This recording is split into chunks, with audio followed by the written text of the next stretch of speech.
My name is Ed Cabellon, and I am so thrilled to be here to do a little Pecha Kucha. Yeah, I did it. Pecha Kucha, however you want to say it, on social media and social goods. Surprise, surprise, shocker, I'm talking about social media, right? But tonight I really want to get into some of the ways we can use it to do some good in our world, in our campuses, and in our profession, because I really believe that we're not thinking about anymore who's on the other side of the screen. I think we've gotten so inept. It's become, I think, a systemic, invisible structure that we don't even stop to think, I'll friend you, I'll follow you, no problem, no problem. And how has that affected our relationships in the way that we can make a difference in the world? It has become so easy to think about the volunteering and the things that happen online, but I think we miss out on the opportunities to really see because we're so hyperactive online. I feel like sometimes we just are involved in too much online. And I don't know if some of you feel that way. Someone who loves social as much as I do feel that way. I feel a lot of times like this. Like I can't even keep up with what I need to do. And how can I even do social good or pay attention to others doing social good if all I'm worrying about is what's going on the screen right now? If you felt like that, it's time to take a pause and wonder why. Think about a garden that you might have in your backyard and equate your social media use. Where have you grown your garden? Have you grown it in 1, 2, or 3 areas, and why? Why do you continue to be in multiple social media channels if you're not going to foster the things that matter in those communities? Are you just doing it to keep up, or are you doing it because there's a purpose? Because if you're not going to do it to really tell a story, to understand why you have the ability to make a difference in the things that you do online, you might think your voice doesn't matter.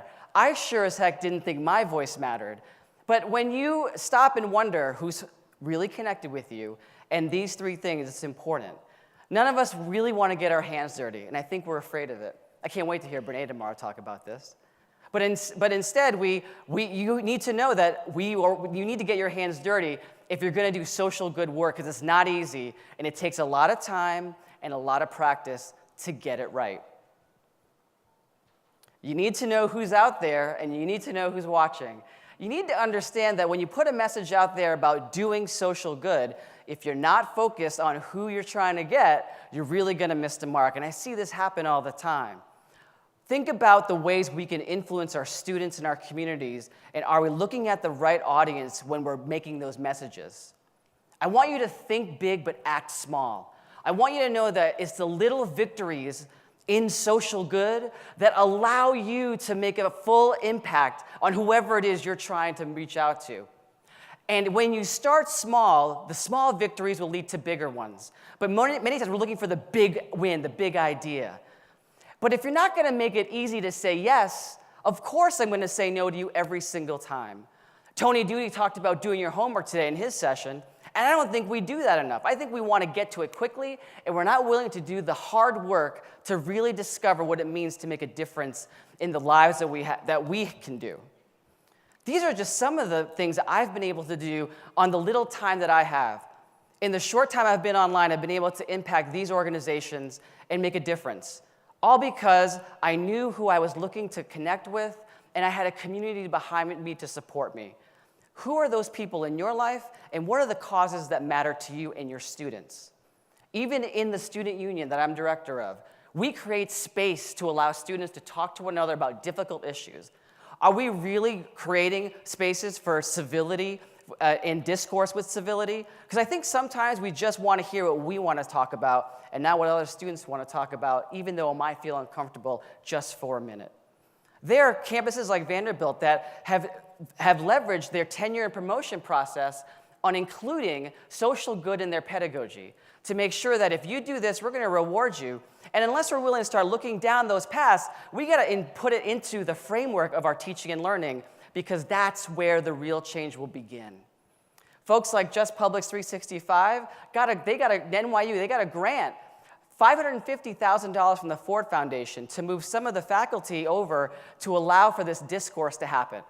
But it took someone, a catalyst, to start that conversation. If we never believe we can, then we might as well just stop and not do it, because that's just not good enough. I have failed in my attempts as well. Last fall, when the typhoon hit the Philippines, I tried to do something good for the folks from my native country. I failed miserably because I didn't think about the audience and the things I was doing. I acted too fast. So it's okay. I admit I'm not always going to hit the mark either. But that doesn't mean I'm going to stop trying.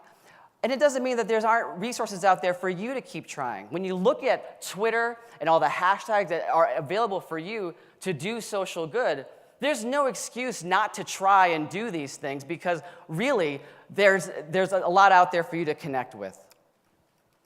20 seconds is a lot of time. The Social Good Summit in New York is another great place to consider going to. If you really care and want to do some good, go to New York in the summertime. These Mashable, the Ford Foundation, Gates, they support this effort because there is power in social media to make a difference in the world. And as I leave you tonight, I want you to think about, again, why do you choose to be online in so many social media outlets? I want you to really think about cutting back because I think if we focused in on one or two for our own use to inspire students to be better online, they won't be better online until we're better online. And so I want you to think about it, and I want you to be the change because without us, it's not going to happen. And we have privilege working at institutions, and we should use that to make sure that we leave this world a much better place than we found it, because that's the core of student affairs work that I believe is at that core. So I appreciate your time, and I'm just going to say thank you, and 6 minutes is up. Thank you.